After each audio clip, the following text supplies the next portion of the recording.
The Russians have made very impressive tanks over the course of the war. Of course, starting out with tanks like the T-44 and the KV-1, which surprised the Germans when they started with Operation Barbarossa. And then the IS-2, where Heinz Guderian even said that if you're in a Tiger 1, you are not to engage in IS-2 alone because it was such a formidable tank. But today we're going to talk about another tank which was actually too late to serve in World War II. This was because it entered service back in 1944. This was according to some sources because they did not have any spare parts, and this would be especially bad considering they just had a completely new hull. And this tank was also a lot more expensive and harder to replace. Eventually the T-44 was only really used in the Hungarian Uprising, and I do not consider the Hungarian Uprising of 1956 actual combat. Because their role in the Hungarian Uprising was basically only intimidation. And it is even heavily debated if the T-44 actually took part in this event. Hence why it's part of the series, a failure or wasted potential.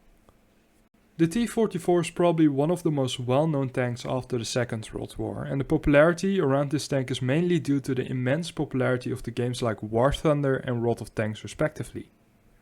And just like a lot of Soviet tanks, they remain shrouded in mystery. Even though they were known to exist, they were rarely ever found on a picture. This is going to make editing a lot more difficult, so I'm looking forward to that.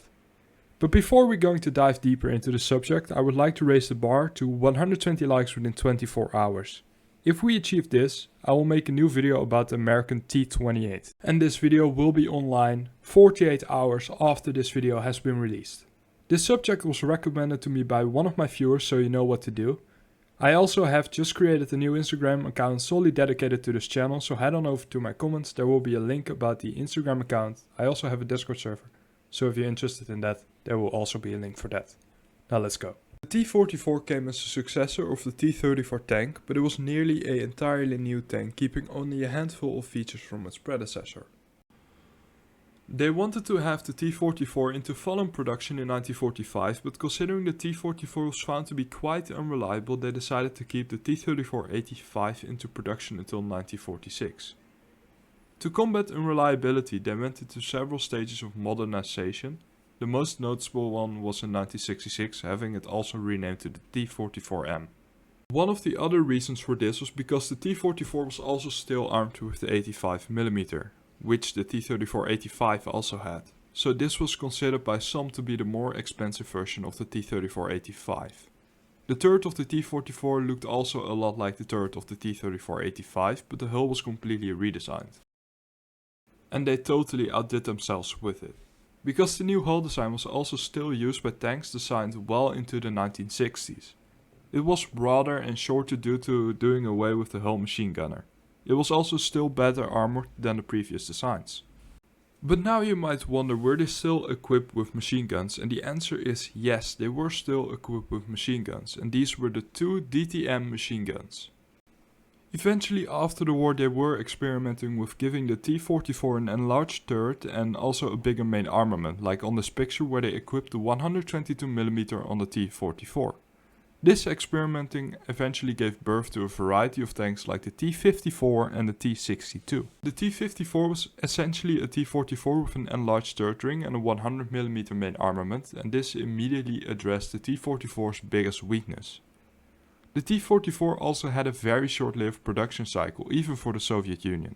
The T-44 was only in production from 1944 until 1947. And in total there were only 1800 produced of this tank. Like I said before, the T-44 had a 85mm equipped, and this was for the time not even the best main armament you could have on your tank, but it was still formidable enough to go toe-to-toe with American mediums for that time.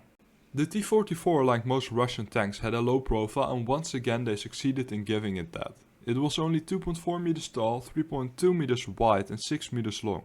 This allowed them to house up to 4 crew members in a tank, this being the driver, the loader, the gunner and the commander. The T-44 was designated as a medium tank, which is also how it served in the army, and the weight for this medium tank was about 33 tons. The main contributor of weight is most of the time the armor, and the armor of the T-44 was at its thickest point 120mm thick. Of course, without an engine you would have been going anywhere, so the engine the T-44 got was the V44 12-cylinder.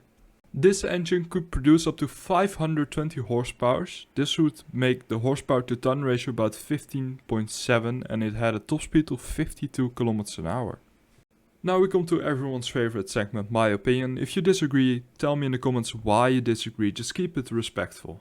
The T-44 did not utilize its full potential. The gun at the time was mediocre at best, but the hull was something else entirely. The hull was still used by the T-62 and honestly that says something. Its top speed was good, but you gotta keep in mind that the top speed was never fully used. But in the end, it was still a massive step up in terms of quality coming from the T-34-85. In terms of engine power, protection, weight and design. So now we come back to the question, was it a failure or wasted potential? And personally I would like to say that it was wasted potential for the base T-44. What do you guys think? Let me know in the comment section down below. Anyway, this was the video for today. 120 likes in the first 24 hours means a new video in 2 days about the T-28, so you know what to do. I have a playlist on the right and a video on the left, so if you're interested in that, feel free to click one of those and I'll see you guys in the next video. Have a very good day.